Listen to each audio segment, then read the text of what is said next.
भारत बांग्लादेश के खिलाफ पहले क्रिकेट टेस्ट मैच में तीसरे दिन खेल समाप्ति के बाद ड्राइविंग सीट पर है। सुबह शुभमन गिल और ऋषभ पंत ने भारतीय जीत की गाड़ी को मंजिल के करीब तक पहुंचा दिया है। अब भारतीय स्पिनर्स रविचंद्रन अश्विन और रविंद्र जडेजा के साथ साथ अन्य गेंदबाजों पर निर्भर करता है कि इस जीत की गाड़ी को वो मंजिल तक पहुंचाते हैं या नहीं। ज्यादा संभावना है कि इंडियन बॉलर्स उसे जीत की मंजिल तक पहुंचा देंगे।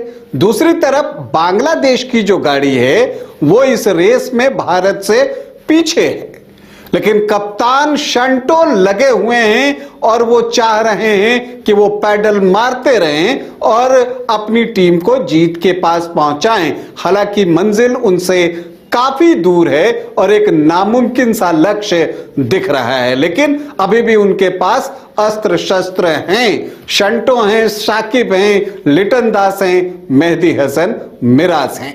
तो पहले क्रिकेट टेस्ट मैच में तीसरे दिन क्या क्या हुआ आज आपको बताऊंगा, लेकिन पहले बता दूं कि आप देख रहे हैं न्यूज 22 को और मैं हूं राकेश रंजन।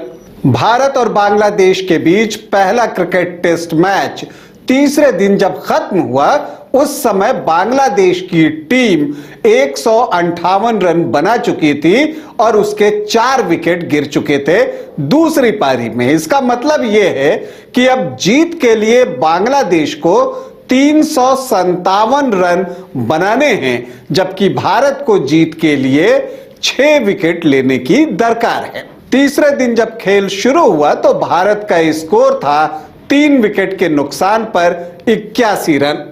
ऋषभ पंत और शुभमन गिल क्रीज पर मौजूद थे और दोनों के लिए पहला घंटा बहुत महत्वपूर्ण था। उनके ऊपर जिम्मेदारी थी कि पहले घंटे में वो विकेट न गंवाएं और दोनों अपेक्षाओं पर खरे उतरे। लगातार स्ट्रोक खेलते रहे, स्ट्राइक रोटेट करते रहे और बांग्लादेशी गेंदबाजों को उन्होंने कोई अवसर दिया ही नहीं। ऋषभ पंत अर्धशतक तक थोड़े से शांत दिखे। 88 गेंदों पर उन्होंने अपना अर्धशतक बनाया, लेकिन उसके बाद उन्होंने अपना गियर पूरी तरह से चेंज कर दिया।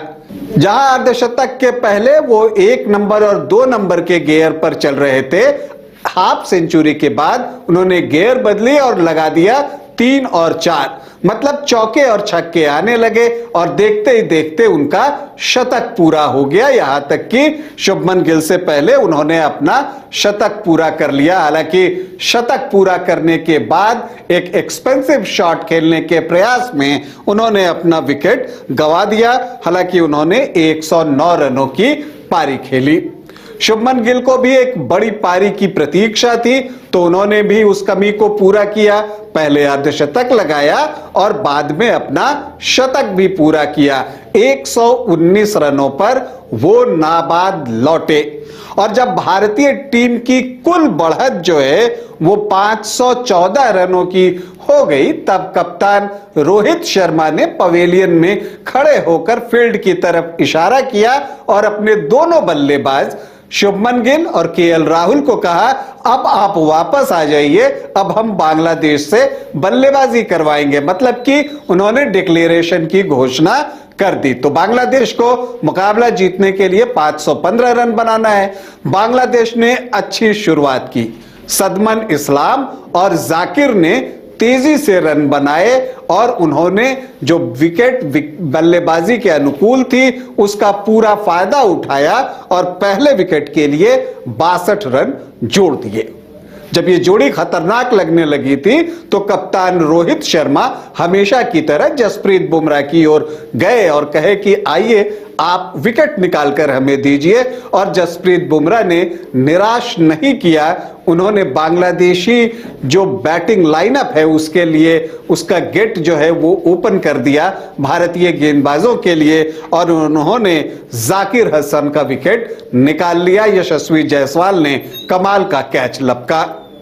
पहला विकेट गिरने के बाद अश्विन प्ले में आ गए। विकेट में वियर एंड टियर अब दिखने लगा है और वहां पर जो है अगले 3 विकेट रविचंद्रन अश्विन ने निकाल लिए। पहले उन्होंने शदमन इस्लाम को गिल के हाथों कैच कराया, फिर मोमिनुल हक को उन्होंने साफ बोल्ड किया और फिर अनुभवी मुशफिकुर रहीम का महत्वपूर्ण विकेट लिया। हालांकि कैच केएल राहुल ने शानदार लपका।